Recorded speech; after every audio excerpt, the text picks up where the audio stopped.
예, 안녕하세요. 책 속에서 나를 만나는 시간입니다. 오늘은 피천득님의 수필 중에 서영이라는 글을 낭독해 드리려고 하는데요. 두 번째 영상에서 이제 제가 인연을 읽어 드렸는데, 피천득 선생님의 수필에는 이렇게 막내딸 서영이가 자주 나와요. 그래서 지금은 물리학자이면서 이제 보스턴 대학의 교수로 재직 중인데요. MIT 교수로 재직 중인 남편하고 결혼을 해서 그 사이에 이제 아들이 있어요. 그 아들이 이제 스테파니 제키브라고 요즘 주목받는 바이올리니스트인데요. 즉 피천득님의 이제 외손자인 거죠. 그 요즘 유명 매거진으로부터 이렇게 찬사를 받는 솔리스트입니다. 수필 서영이를 읽으면 아버지의 딸에 대한 이렇게 사랑이 듬뿍 느껴지는데요. 피천득 선생님의 이제 딸 사랑이 지극했던 것 같습니다. 아버지의 사랑을 얘기하니까 그 이어령님의 그 딸 이민아 씨에 대한 이렇게 책이 떠오르는데요. 너무 오래전에 읽은 책이라서 제목이 생각이 나지는 않아요. 근데 이제 거기에 보면 아버지의 이렇게 극진한 사랑을 느낄 수 있는 책이에요. 근데 그 이민아 씨는 아시는 분들은 다 아시겠지만 그 김한길 씨의 전처이잖아요. 그래서 이제 두 번의 이혼의 과정을 겪으면서 굉장히 그 삶의 여정이 이렇게 평탄치가 않더라고요, 그분이. 그래서 그 건강상에도 많이 힘든 부분도 있었고, 근데 그거를 이제 아버지가 옆에서 다 지켜보는 그 아버지의 심경, 그리고 두 번의 이혼을 겪고 돌아왔을 때도 이제 따뜻하게 딸을 감싸주면서 마지막에는 그분이 이제 목사로 사역 생활을 하다가 암투병 끝에 이제 세상을 떠났어요. 그 책을 보면 읽어보면 아버지의 사랑이 그 어머니 사랑 못지않게 이렇게 굉장히 그 극진하고 무게감 있게 가볍지 않게 느껴지더라고요. 피천득 선생님의 딸 사랑이 어떠했는지 한번 수필에서 한번 느껴보시기 바랍니다. 서영이, 내 일생에는 두 여성이 있다. 하나는 나의 엄마고 하나는 서영이다. 서영이는 나의 엄마가 하나님께 부탁하여 내게 보내주신 귀한 선물이다. 서영이는 나의 딸이요, 나와 뜻이 맞는 친구다. 또 내가 가장 존경하는 여성이다. 자존심이 강하고 정서가 풍부하고 두뇌가 명석하다. 값싼 센티멘털리즘에 흐르지 않는, 지적인 양 뽐내지 않는 건강하고 명랑한 소녀이다. 버릇이 없을 때가 있지만 나이가 들면 좀 괜찮을 것이다. 나는 남들이 술 마시느라 없앤 시간, 바둑 두느라고 없앤 시간, 돈을 버느라고 없앤 시간, 모든 시간을 서영이와 이야기하느라고 보낸다. 아마 내가 책과 같이 지낸 시간보다도 서영이와 같이 지낸 시간이 더 길었을 것이다. 그리고 이 시간은 내가 산 참된 시간이요, 아름다운 시간이었음은 물론 내 생애의 가장 행복한 부분이다.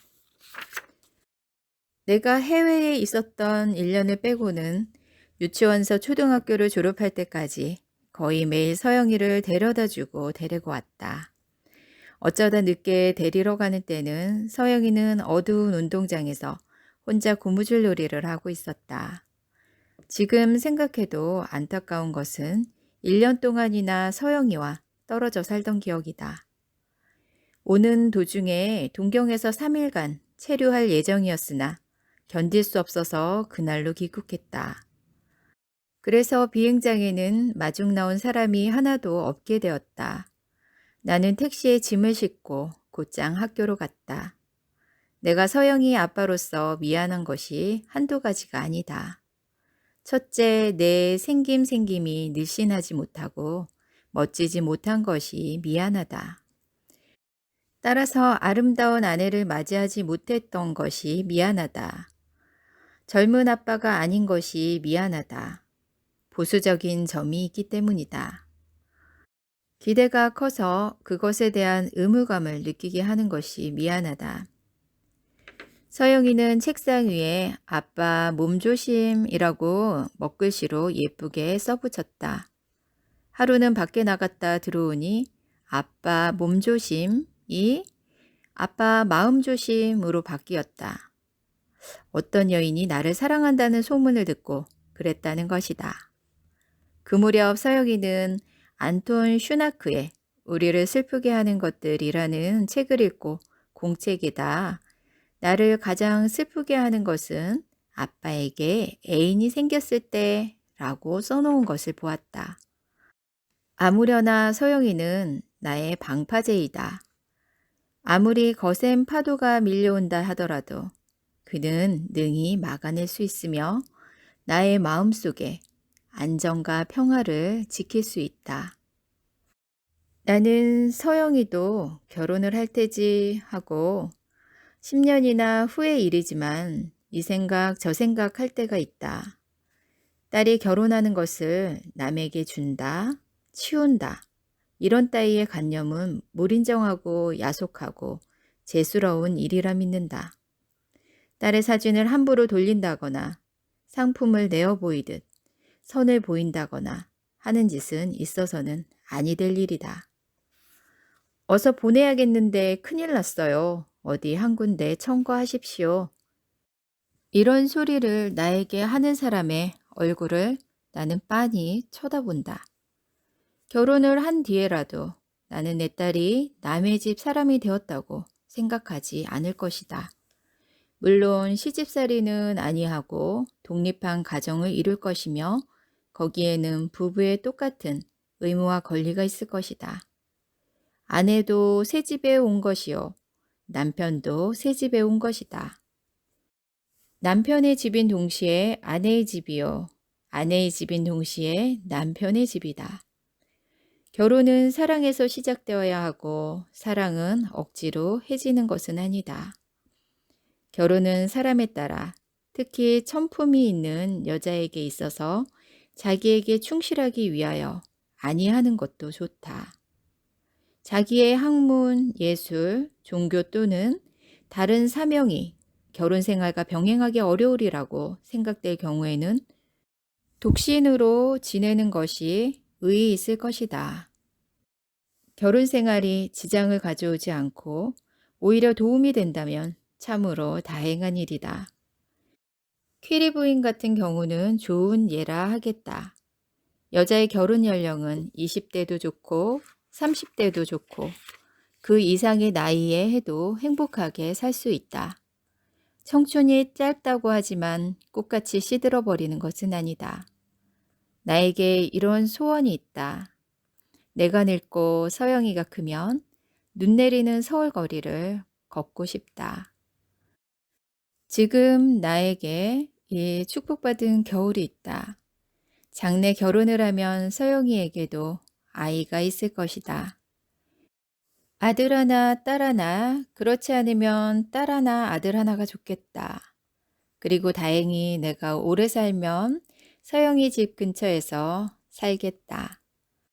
아이들이 날마다 놀러 올 것이다. 나는 파랑새 이야기도 하여주고 저의 엄마에 대한 이야기도 들려줄 것이다.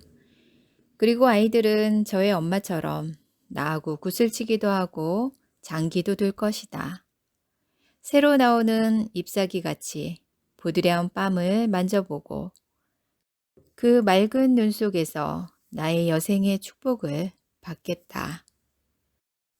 굉장히 담백하면서도 수필이지만 한편의 시 같은 느낌이 드는데요.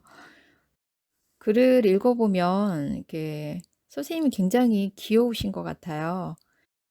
사진의 모습에서도 그 해맑은 소년 같으세요. 그리고 체구도 아담하셨나 봐요. 딸 서영이에게 아버지가 늘씬하지 못한 게 미안하다고 하신 걸 보면요. 휘천득 선생님의 이제 모습에서도 또 글에서도 이렇게 큰 욕심 없이 이렇게 편하게 사시다 가셨던 것 같아요. 98세까지 뭐 건강하게 장수하신 것도 그런 마음으로 사셨기 때문인 것 같습니다. 딸을 아버지로서 이렇게 사랑하면서도 한 여성으로서도 존중해주는 그 선생님의 이렇게 가슴 따뜻한 마음이 느껴지는 글입니다. 저는 가끔 이렇게 피천득 선생님 수필을 한 번씩 읽어보는데요. 그 마음이 굉장히 맑고 편안해서 좋더라고요. 그래서 여러분도 이렇게 가슴 따뜻해지는 이야기를 한 번씩 읽어보시기 바랍니다. 오늘도 행복한 날 되세요.